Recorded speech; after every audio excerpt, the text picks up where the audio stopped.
Hello, knowledge seekers. In this episode of 20-Minute Books, we delve into Gentle and Lowly, the Heart of Christ for Sinners and Sufferers. This 2020 release invites us on a journey to the heart of Christ's teachings, exploring the vast depths of the mercy and grace that constitute God's character.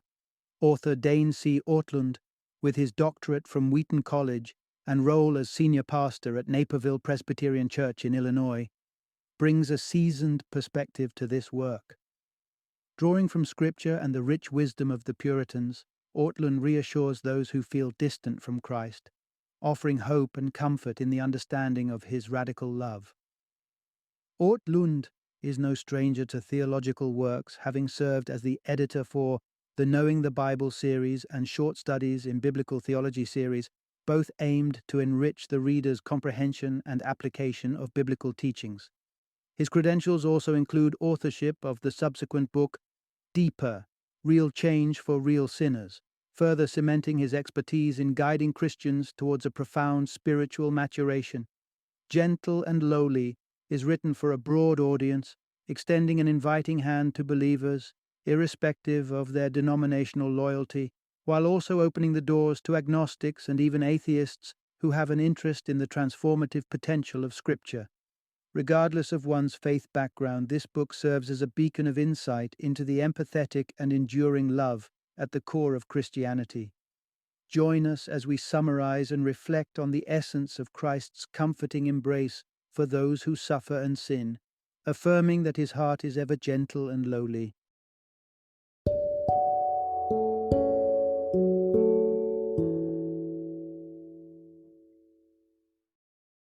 Gentle and Lowly, the Heart of Christ for Sinners and Sufferers. Introduction. Exploring the Heart of Jesus, a Compassionate Encounter. Imagine you're walking through an art gallery filled with divine portraits. Among them, a depiction of Jesus stands out. But what does this portrait reveal? Is it an image of fury and judgment, or one of infinite kindness and understanding? This narrative brings comfort and a gentle reminder to those burdened with worries, sorrows, and the weight of missteps. Here we delve into the empathetic depths of what it means to be cherished and supported by the divine. Dive into the past to understand the present. The quest to truly comprehend the nature of Jesus is as old as the teachings themselves. We are not alone in our journey. We walk a path well trodden by devoted scholars and theologians. The Puritans of the 17th century left behind a rich legacy of exploring the divine, their insights offering a unique window into the character of Christ. Today we draw from their profound reflections, along with the words of prophets and apostles, to weave a tapestry that portrays the heartfelt essence of God. Let's embark on this exploration much like examining a precious gem. From every angle, its beauty takes on new dimensions, just as our understanding of God's heart unfolds in a multitude of radiant facets. Part 1. Discovering the Depths of Christ's Compassion. In the collective volumes of the New Testament Gospels, Matthew, Mark, Luke, and John, we are gifted with a vibrant chronicle of Jesus' life. The tales of his birth, teachings, travels, and followers unfurl across 89 chapters, detailing the milestones of his earthly journey. Yet, among these rich narratives, only a single verse directly illuminates the essence of Jesus' inner being. Imagine you're recounting stories about your beloved spouse. You share anecdotes of their daily rituals, career, and origins. But can a person's essence be captured by such external details alone? Let's reflect on the singular biblical passage that draws back the curtain on Jesus' heart. Come to me, all who labor and are heavy laden, and I will give you rest. Take my yoke upon you, and learn from me, for I am gentle and lowly in heart, and you will find rest for your souls. For my yoke is easy, and my burden is light. Matthew 11:28-30. In these profound words, we discern a heart that isn't abrasive, finger-wagging, or severe, but one that exudes humility, understanding, and tenderness. To glean further context, let us consider the three other New Testament instances where gentle graces the text, the beatitude in Matthew that promises the earth to the meek, the prophetic image in Zechariah 9 of a king arriving humbly on a donkey, and Peter's call to value the enduring beauty of a gentle spirit. And what of the term lowly? Beyond its common translation as humble, this quality touches on a deeper resonance of humility, one born from life's trials and tribulations. The use of lowly in biblical scripture often pertains to those in straitened circumstances, as Mary sang of God uplifting the downtrodden, or as Paul urged believers to embrace humility and fellowship with the disregarded. So, it is abundantly clear. Jesus' heart is steadfastly aligned not with the mighty and esteemed, but with those who stumble and falter, the downtrodden, the sinners, and the sufferers. His gentle and lowly heart is not inclined to chastise, but rather to extend boundless love, patience, and solace. His comfort is reserved especially for those who are fractured and forlorn, not seeking to discipline, but to envelop them in healing and grace. In life's tumultuous storms, as we grapple with insecurities, doubts, and fears, it is this nurturing heart of Jesus that beckons us closer, offering sanctuary and respite for our weary souls. Part 2. Embracing the world with an open and compassionate heart. In the deeply human quest to understand others, we often cast our own insecurities, limitations, and skewed perceptions onto them. We make assumptions based on earthly wisdom, linking abundance to arrogance or beauty to disdain for the less attractive. However, Jesus paints a strikingly different picture. Consider the moment when a leper approached Jesus seeking cleansing. Rather than shrinking back, Jesus reached out and touched him, saying, "I am willing, be clean." Matthew 8:2-3. The word willing here conveys a heartfelt desire, a deliberate choice to alleviate suffering. In this encounter, the heart of Jesus is revealed. His actions are a testament to the profound depths of his compassion. All throughout the Gospels, Christ's ministry is a mosaic of compassionately driven deeds. He heals the sick, driven by a deep sense of empathy. He feeds the hungry, not merely out of duty, but from a compassionate realization of their need. He shares wisdom, not to display his own intellect, but rather to uplift and guide the people. He comforts those in mourning, providing consoling words and a presence full of tenderness and care. In the original Greek, the word for compassion is intimately linked to the concept of our innermost being, the guts. It's an emotion that stirs from the very core, a visceral response. This is the heartbeat of Jesus, a compassion that is as natural and essential to him as the very blood coursing through his veins. Reflect on the times Jesus wept, not out of self-pity, but out of a profound connection to the suffering of others, be it the looming fate of Jerusalem or the death of his friend Lazarus.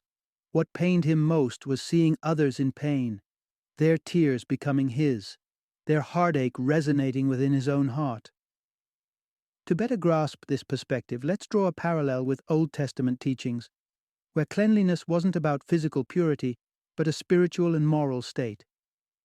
The ritual answer to impurity wasn't simply to wash, but through sacrifice, addressing not external filth but internal guilt. In this context, purity was fragile, easily tainted by contact with the impure. Moral contamination was seen as contagious. Yet, in the face of this, Christ's response to the world's brokenness, sin, and sorrow is to draw nearer, not to recoil. His instinct is not to shield himself from filth, but to become an ever-present source of cleansing and sanctuary. One can only marvel at the goldness of a heart that persistently wades into the mire to offer redemption. It is the mark of a nature utterly distinct from the fray of human frailties, a noble and abiding strength that reaches out untarnished to the lost and the hurting, promising restoration and eternal solace. Part 3. Divine Love Beyond Human Reciprocity. Have you ever found yourself holding a gift, wrestling with a sense of indebtedness, questioning how to reciprocate the generosity extended to you? This is particularly true when we ponder the enormity of God's love, epitomized by the sacrifice of Jesus on the cross. How does one begin to repay such a celestial gift? Jürgen Moltmann, a prominent German theologian, offers an enlightening perspective. What we consider as miraculous disruptions in the natural order are, in truth, restorations of God's original design for the world. Our reality, marred by conflict, illness, and mortality, can often blind us to the fact that these aren't the norms, but the exceptions. Miracles, then, are glimpses into God's initial vision of harmony and wholeness. French reformer John Calvin penned thoughts about the separateness of God's ways in contrast to human understanding.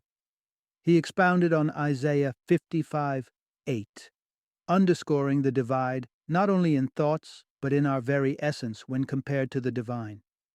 Our human inclination gravitates towards an economy of exchange, where favors are transactional, for better or for worse. This ingrained sensibility, seeking equilibrium and recompense, is shadowed by humanity's spiritual decline. Our responses to God's boundless grace are often colored by our flawed earthly logic. Picture a father presenting his child with a gift, only for the child to attempt payment in return with tokens of little value. Such a scene might evoke a sense of sorrow in the father. He does not wish for reimbursement. His love is pure, joyous, in the act of giving. The child's misunderstanding of this love diminishes their ability to embrace the gift fully, thus tempering the father's happiness. Given our mortal roots, it's natural for us to project human traits, such as jealousy, ire, or greed, onto the divine. However, the biblical portrayal of God suggests an inverse reflection of our human condition, a boundless font of affection and benevolence. Where our human hearts may falter, His is a heart that not only forgives and redeems, but delights in the process of renewal, transcending the rules of earthly exchange and purely out of divine love. Part 4. The unconditional embrace of divine affection. Picture a wealthy physician with a bottomless cache of medical supplies, a billionaire of benevolence who ventures into the heart of a war-torn homeland. His mission is simple: to offer aid without thought of repayment, to heal and console the place where his own story began, where relatives and memories still linger. Imagine the puzzling reality as many refuse his aid, held back by pride or an unwillingness to accept charity. Then envisage a handful, their conditions dire, who swallow their pride and seek out this doctor. How would he greet them? With exuberant joy, a fulfillment of his deepest purpose. This scenario mirrors the celestial mission of Jesus, whose love knows no bounds nor end. Jonathan Edwards, an influential theologian, described Jesus' love as an ocean without shores or bottom. It is expansive like God's love, a never-ending sea. The Apostle Paul eloquently depicts this love as stretching across all dimensions, an immeasurable expanse of affection. Ephesians 3:18. So what are the conditions required to bask in this infinite love? None whatsoever. Any hoops to jump through? Not a single one. Remember, the essence of real love isn't confining or controlling. It liberates. In Matthew 11:28, the call of God is to all who labor and are heavy laden. Far from needing to attain perfection before seeking His presence, it is actually in our moments of hurt and struggle that we are beckoned closer. The message is strikingly straightforward.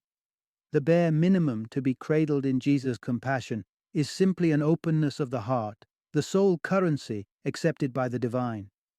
The invitation to step into Jesus' embrace isn't a fleeting chance, it's a standing offer.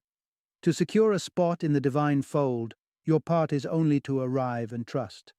Tardiness is met with patience, not retribution. Your spiritual debts are generously covered. As we come bruised and wearied, Jesus meets us, not with fanfare or judgment, but with a presence that is gentle and humble. Final summary. Through this exploration inspired by Dane Ortlund's Gentle and Lowly, we've uncovered a facet of Jesus that is perhaps the most comforting for those feeling burdened or lost. The profound takeaway is that Jesus' heart is not one of conditional love, using mercy and grace as tools for negotiation. Instead, his heart pulses with an enduring and unwavering love that seeks out those in darkness, offering them light and solace. If doubts still cloud your thoughts, casting shadows of unworthiness on your journey, let them dissipate with this assurance. Jesus does not turn away from the wandering soul. The very act of contemplating his presence is a step towards him, a bridge between the heart and the divine. Remember, in his eyes, there are no outcasts, only beloved children finding their way home.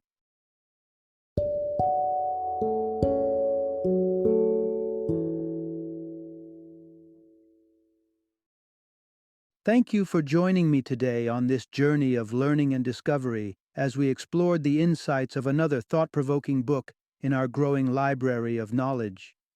If you've enjoyed our time together, please take a moment to follow our podcast, give us a 5-star rating, and share 20-minute books with other knowledge seekers. Your support truly means a lot. Don't forget to join me again in the next episode, where we will delve into another enriching book. Until then, happy reading and happy listening.